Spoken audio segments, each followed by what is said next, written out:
Setiap harilah penyokong-penyokong Tanyalah. di akar umbi ni duk tanya. Bila post makan nasi apa Kak Wok pun, oh Datuk Seri Najib dapat ke tak makan macam ni.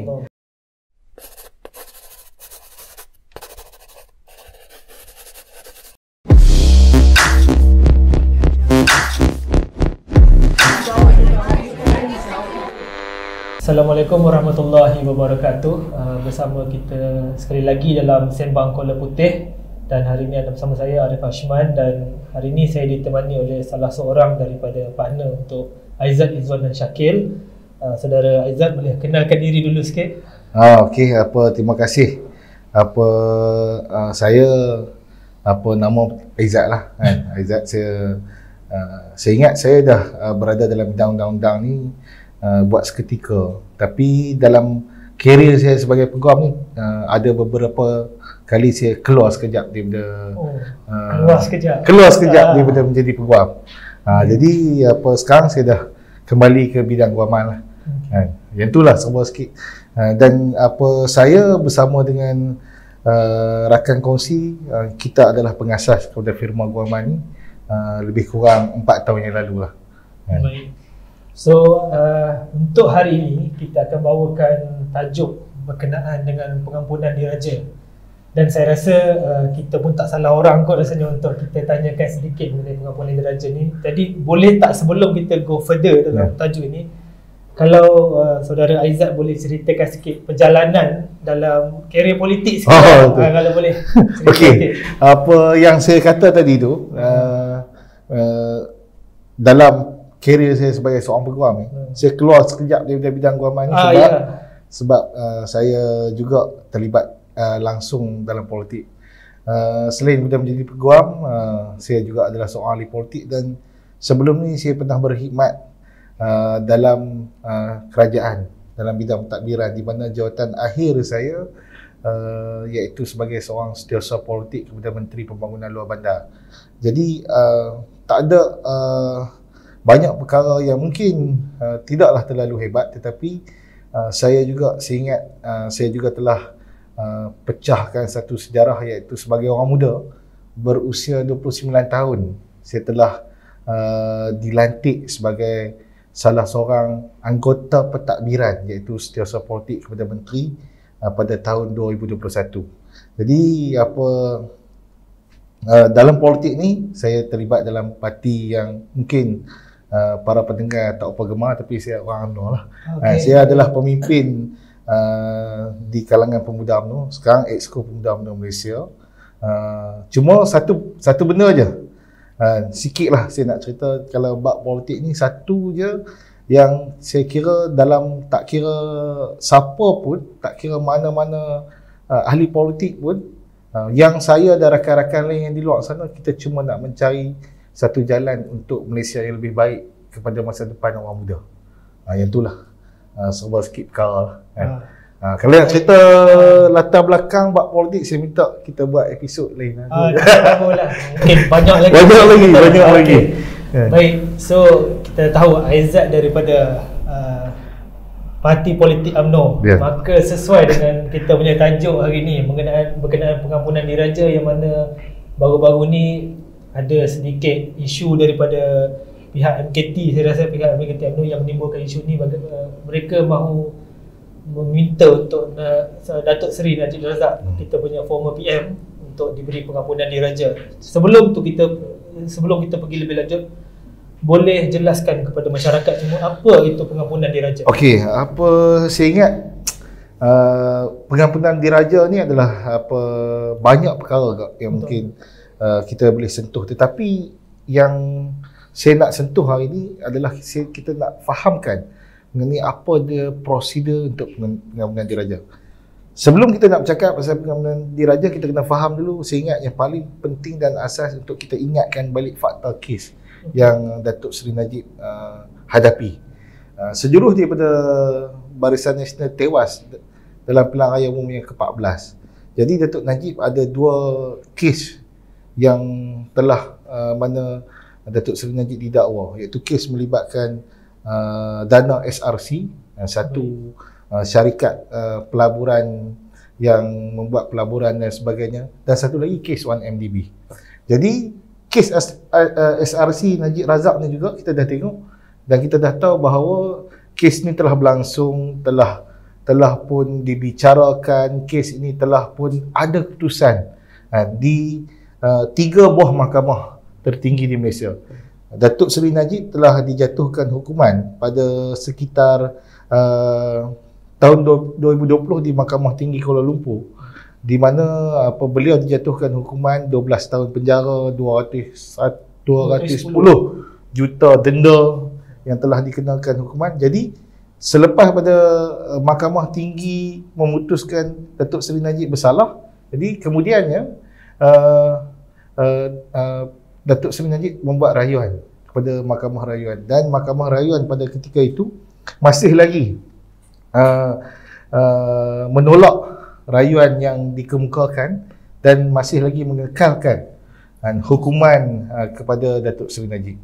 Dan kemudian bila Mahkamah Rayuan dah tolak, ada satu lagi peluang yang Datuk Seri Najib boleh merayu, iaitu ke Mahkamah Persekutuan.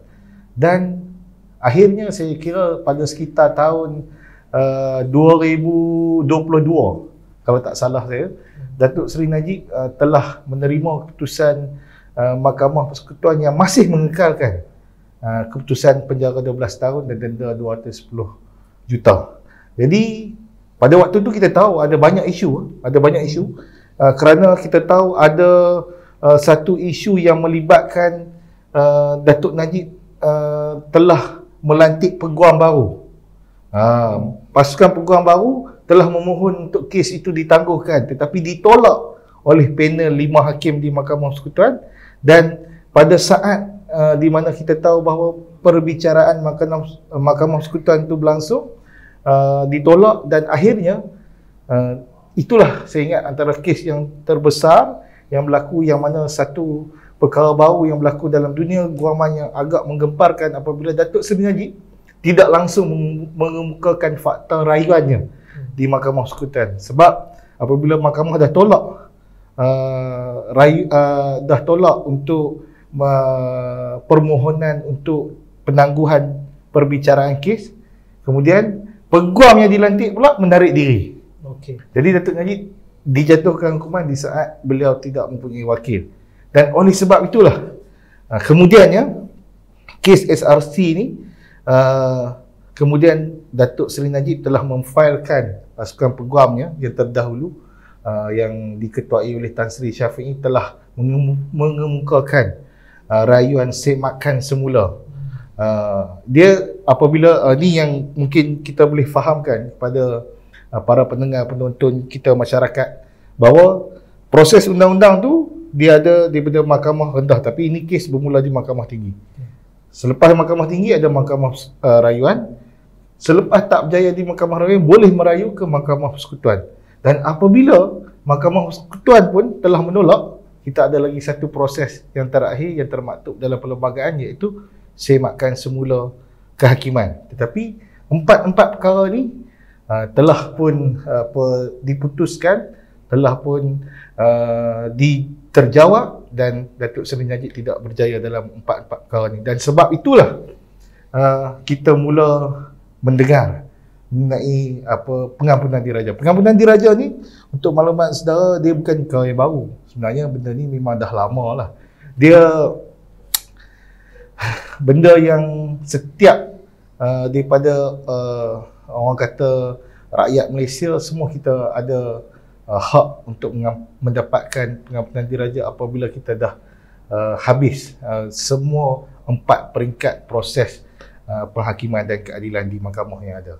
Jadi maknanya tindakan yang boleh dilaksanakan Datuk Seri Najib sekarang ni adalah pengampunan diraja. Pengampunan diraja ni adalah satu peluang akhir yang ada dalam sistem perundangan Malaysia setelah segala usaha exhausted. Dia pakai perkataan exhausted, maknanya dah tak ada dah cara lain. Sekiranya Datuk Seri Najib tidak memfailkan pengampunan diraja, makanya secara tak langsung Datuk Seri Najib perlulah menghabiskan 12 tahun di penjara, ataupun kalau berkelakuan baik permohonannya untuk mengurangkan hukuman tu Itu lambat lagi lah. Betul. Dan sekarang kita dah tahu, hampir saya ingat dah boleh kira hampir setahun Datuk Seri Najib berada dalam penjara. Jadi ini adalah satu alternatif yang ada, yang mana proses ini boleh dimulakan oleh Datuk Seri Najib dan keluarga dia lah untuk mendapatkan pengampunan diraja ni. Sebelum kita lebih lanjut dalam isu ni, adakah isu pengampunan diraja ni, sebab last saya tengok yang besar pengampunan diraja ni isunya PMX sekarang. Ya, PMX. Betul, PMX sekarang ni Datuk Seri Anwar, saya ingat saya tahun 2018. 2018. Maknanya itu pun pengampunan diraja, betul? Pengampunan diraja. Dan Datuk Seri Anwar beliau sama juga proses. Setelah Datuk Seri Anwar pun sama, Mahkamah Tinggi putus bersalah, Mahkamah Persekutuan kata tidak bersalah, Mahkamah Rayuan kata tak bersalah, minta maaf, Mahkamah Persekutuan cakap bersalah. Kemudian Sebatan Penghakiman pun kekal bersalah, tak ada lagi. Jadi kemudian saya percaya antara manifesto yang dibawa oleh Pakatan Harapan adalah untuk memberi pengampunan diraja kepada Datuk Seri Anwar. Dan Datuk Seri Anwar saya kira antara individu yang agak bertuah, kerana selepas daripada Pakatan Harapan menjadi kerajaan, saya kira dalam tempoh 2 minggu Datuk Seri Anwar telah diberikan pengampunan dan bebas oleh apa sahaja hukuman yang telah dijatuhkan. Dan sekarang ni, selepas lebih kurang 4 tahun lepas beliau diampunkan, sekarang ni dia jadi PMX lah. Jadi maknanya Datuk Seri Najib pun kita tak tahu. Kita tak tahu kalau berjaya ni. Jadi Alang-Alang tu boleh jelaskan lebih lanjut mengenai kuasa pengampunan diraja. Okey, tadi kita dah cerita sikit-sikit. Sekarang kita masuk to the law dalam undang-undang sikit. Pengampunan diraja ni dalam Perlembagaan Persekutuan kita, iaitu undang-undang yang tertinggi dalam Malaysia, perkara 42. Dia menyebut mengenai pengampunan diraja. Jadi pengampunan diraja ni yang paling dia ada banyak perkara yang disentuh juga dalam bawah perkara 42 ni. Tetapi yang paling asas yang kita kena tahu adalah perkara 42 fasal 2. Fasal 1, minta maaf. Iaitu yang di-Pertuan Agong dia mempunyai kuasa untuk memberi pengampunan, menunda hukuman, ataupun dia boleh mengatakan hukuman itu dah diselesaikan, iaitu dalam terma yang digunakan dalam perlembagaan, iaitu lega hukum. Berkenaan setiap kesalahan yang telah dibicarakan oleh mahkamah dan segala kesalahan yang ada bawah Mahkamah Wilayah Persekutuan dan Labuan dan Putrajaya. Jadi maksud saya, pengampunan diraja ni maknanya setiap Tuanku Sultan, Raja-Raja Melayu di 9 buah negeri ini mempunyai kuasa mereka tersendiri.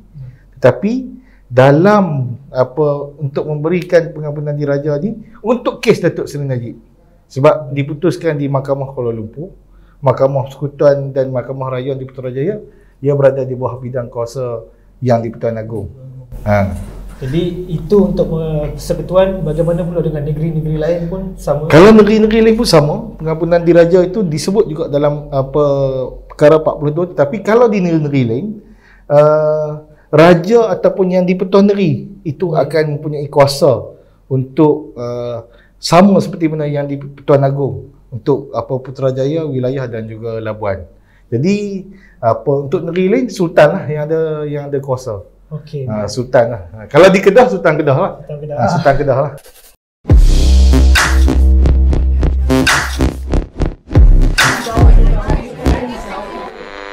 Untuk pengampunan diraja ni, adakah kuasa itu hak mutlak Sultan ataupun adakah Sultan dinasihatkan melalui satu jawatan kuasa atau apa sahaja ke yang Sultan ataupun yang di Pertuan Agong tidak boleh bertindak sendirilah untuk memberikan pengampunan. Dia ada proses dia, dan proses ini perlu dimulakan oleh perlulah perayu ataupun orang yang telah dijatuhkan hukumkan ini untuk mengemukakan fail rayuan kepada mana? Kepada lembaga. Dia ada satu lembaga pengampunan yang perlu ditubuhkan yang terdiri daripada jawatankuasa dia adalah yang telah disebutkan oleh perlembagaan lembaga pengampunan ni. Saya boleh cerita terus ya, saya ingat. Lembaga pengampunan ni dia, kita boleh tengok, boleh rujuk perkara 42 fasal 5 dalam perlembagaan persekutuan yang dikata bahawa setiap lembaga pengampunan yang ditubuhkan oleh negeri-negeri ni dia perlu ada wakil. Yang pertama, Peguam Negara Persekutuan. Iaitu wakil daripada Jabatan Peguam Negara ataupun Peguam Negara, dia boleh lantik lah mana-mana wakil dia. Ketua Menteri. Ketua Menteri ataupun Menteri Besar lah. Dan tidak lebih daripada 3 anggota lain yang dilantik oleh Sultan ataupun yang di-Pertuan Negeri. Maknanya lembaga pengampunan ni paling tidak dia akan ada dalam 4 ke 5 orang. Dan lembaga pengampunan ni adalah satu badan yang bertindak, yang fungsi dia adalah untuk memproseskan setiap permohonan untuk pengampunan diraja ni lah. Baik, kalau kita dengar tadi itu akan ada lagi 3 orang yang dilantik oleh Ketua Menteri ataupun Menteri Besar, ataupun kalau dalam peringkat persekutuan oleh Perdana Menteri. Betul. Jadi adakah dalam ketiga-tiga itu adakah boleh wakil rakyat menyertainya? Yang tu memang saya boleh jawab terus, tak boleh. Tak boleh. Maknanya sebab dalam perkara 42 fasal 7 Perlembagaan Persekutuan telah menyebut bahawa ahli parlimen ataupun wakil rakyat tidak dibenarkan untuk menganggotai lembaga pengampunan. Dia hanya Menteri Besar. Maknanya orang politik yang ada dalam lembaga pengampunan tu adalah Ketua Menteri ataupun Menteri Besar. Maknanya tak ada pemimpin politik lain, wakil rakyat ke, exco kerajaan negeri ke, semua tak ada. Tak dibenarkan. Tak dibenarkan. Cuma untuk kes Datuk Seri Najib lah. Kes dia berada di bawah jajahan wilayah Persekutuan Kuala Lumpur. Jadi anggota kepada lembaga pengampunan ini, sebab sekarang ni kita tahu bahawa wilayah Persekutuan tak ada menteri wilayah Persekutuan. Dia berada direct di bawah Perdana Menteri.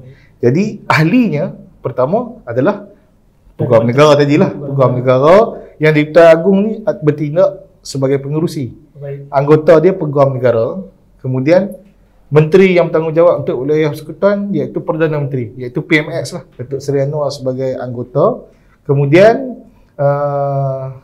dan tidak lebih lagi 3 orang lagi, dan mungkin salah seorang menteri yang bertanggungjawab mengenai undang-undang juga boleh dilantik sebagai lembaga pengampunan untuk wilayah Persekutuan. Baik.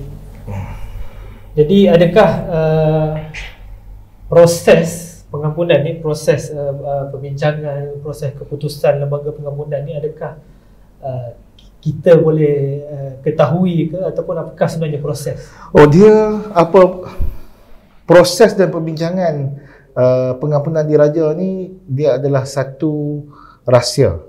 Maknanya kita pun sebagai public ataupun macam saya sebagai pengamal undang-undang peguam, kita pun tak ada maklumat kepada dokumen yang membicarakan tentang untuk mempertimbangkan rayuan untuk pengampunan diraja, permohonan itu semua kita tak tahu. Proses dan keputusan itu adalah rahsia. Dan akhirnya kita boleh tahu bahawa isu sama ada wajar ataupun tidak penghakiman bertentangan ataupun sebarang pandangan diberikan, dia berada sebenarnya di bawah bidang kuasa lembaga pengampunan. Dia ada satu perkara Fasal 9 yang menyebut sebelum memberikan nasihat mengenai apa-apa perkara, lembaga pengampunan hendaklah menimbangkan apa-apa pendapat bertulis yang mungkin telah dikemukakan oleh Peguam Negara mengenai perkara itu. Maknanya sebelum bersidang lembaga pengampunan tu, maknanya ada seorang saja yang dia boleh menyatakan pendirian pendapat melalui bertulis yang boleh dipertimbangkan, iaitu Peguam Negara. Jadi proses dia rasa dan keputusan kemudiannya pun hanya kita dapat pemakluman apabila telah secara rasminya keputusan itu keluarlah. Sekarang kalau itu kita bercakap proses itu rahsia. Tapi adakah yang macam tadi kita bincangkan Peguam Negara, Perdana Menteri dan 3 lagi anggota tu, adakah 3 anggota itu juga rahsia?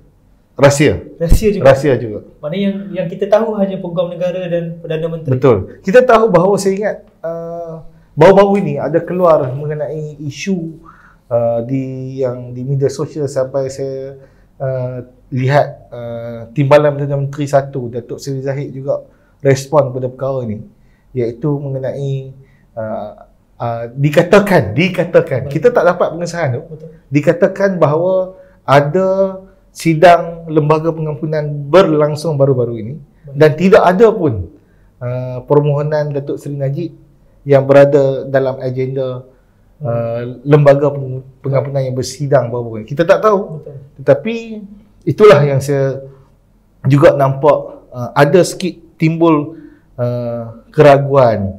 Sebab kita pun tahu bahawa perkara ini adalah perkara yang rahsia dan kita cuma berharap agar selepas ini kita punya public officer, tak kira lah menteri ke, Timbalan Perdana Menteri ke, Perdana Menteri ke, pegawai-pegawainya, setiausaha politik dan sebagainya, kalau mereka ini adalah orang yang punya maklumat mengenai perkara ini, biarlah perkara ini tidak dibocorkan sehingga boleh menimbulkan polemik yang tidak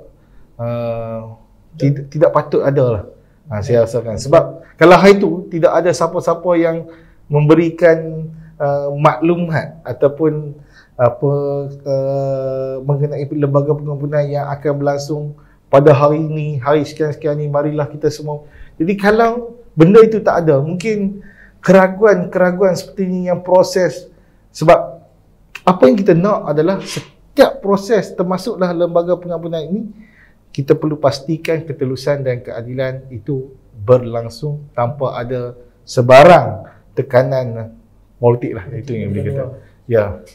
Jadi saya rasa itu akhirnya kita membawa juga kenapa kita bawa isu tu pada hari ini. Alang-alang tu saya nak bertanya pendapat saudara. Apa pendapat saudara berkenaan Majlis Kerja Tertinggi UMNO yang memohon ihsan agung agar pengampunan berpenuh diberi kepada Datuk Seri Najib Razak? Satu, saya berpandangan bahawa ketetapan yang telah dibuat oleh Majlis Kerja Tertinggi UMNO itu adalah bersesuaian dengan apa. Kalau Datuk Seri Najib tidak mendapat sebagai seorang bekas pemimpin parti UMNO, bekas Perdana Menteri, bekas Presiden UMNO, sudah tentulah apabila MKT UMNO membuat saranan dan kenyataan seperti berikut adalah salah satu perkara yang sangat diperlukan. Sebab yang paling penting kita tahu bahawa Datuk Seri Najib dah hampir 1 tahun di penjara. Maknanya until now tidak ada apa-apa perkara lagi yang melibatkan usaha untuk Datuk Seri Najib keluar ke dan sebagainya, dibebaskan dan sebagainya, tak ada lagi. Jadi mungkin itu satu perkara yang boleh memberikan sedikit kelegaan kepada penyokong Datuk Seri Najib yang kita andaikan tu berada di dalam majoriti UMNO ni, boleh dikatakan masih lagi Najib punya sokongan tu masih kuat. Masih kuat. Tetapi apa yang perlu dipastikan, walaupun kita tahu bahawa UMNO kini adalah sebahagian daripada kerajaan, kan? UMNO kini ada Timbalan Perdana Menteri dan beberapa orang menteri, tetapi apa yang kita kena pastikan bahawa kita kena faham dulu, pengampunan diraja ini bukannya boleh digunakan oleh sewenangnya. Pengampunan diraja ini bukannya hak mutlak mana-mana individu, mana-mana pemimpin. Tetapi kita juga kena tahu bahawa pengampunan diraja ini berada di bawah bidang kuasa Tuli Yang Maha Mulia Yang di-Pertuan Agong. Jadi Yang di-Pertuan Agong sebagai seorang ketua negara, kan, beliau tidak boleh sebenarnya terlibat dalam mana-mana permainan politik, tak boleh terjebak dalam kancah politik yang mungkin menimbulkan kontroversi, sebab akhirnya dia boleh menghilangkan keyakinan kepada masyarakat dan rakyat dan serta orang luar. Tetapi saya nampak bahawa kenyataan yang dibuatkan MKT UMNO ni bukannya sebagai satu tekanan. Dia bukannya satu tekanan kepada Yang di-Pertuan Agong, tetapi sebaliknya kenyataan dibuat oleh MKT UMNO ini adalah yang pertama untuk meredakan suhu di kalangan penyokong Najib yang kian panas. Dah mula mempersoalkan bila Datuk Najib nak keluar. Datuk Najib terpaksa berpuasa di bulan Ramadan, kita boleh makan kari pap, kita boleh makan akok, Datuk Seri Najib makan apa. Jadi benda ni setiap hari saya berada dalam WhatsApp grup orang UMNO ni, setiap harilah penyokong-penyokong tanyalah di akar umbi ni duk tanya. Bila post makan nasi apa kak wok pun, oh Datuk Seri Najib dapat ke tak makan macam ni. Jadi apa yang dibuat oleh MKT UMNO ni bertujuan untuk meredakan sokongan-sokongan ataupun penyokong yang mula panas lah. Saya tak nampak kenyataan ini untuk memohon ihsan daripada Yang di-Pertuan Agong ni sebagai satu tekanan yang nak diberikan kepada Yang di-Pertuan Agong. Sebab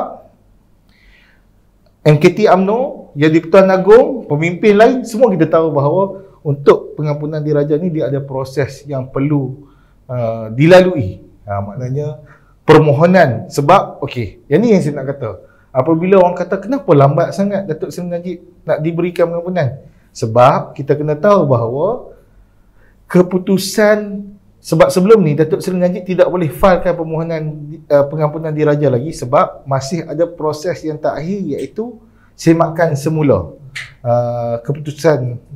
Dan lepas pada dapat keputusan itulah, saya ingat sebelum bulan puasa dalam akhir Mac keputusan itu, kemudian barulah proses untuk pengampunan diraja ini dapat dilakukan. Jadi tak adalah kita nampak bahawa ini adalah permainan mana-mana pemimpin politik dan sebagainya. Bila kita dah faham mengenai perkara ni, saya ingat mungkin kita sendiri boleh membuat penilaian kita sendirilah.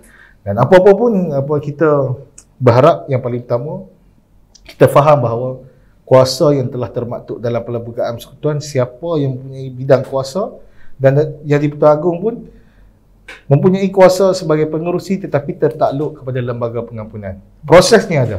Biarlah proses itu berlangsung. Baik, so saya rasa kita sudah dapat satu rumusan yang tuntas mengenai pengampunan diraja ni.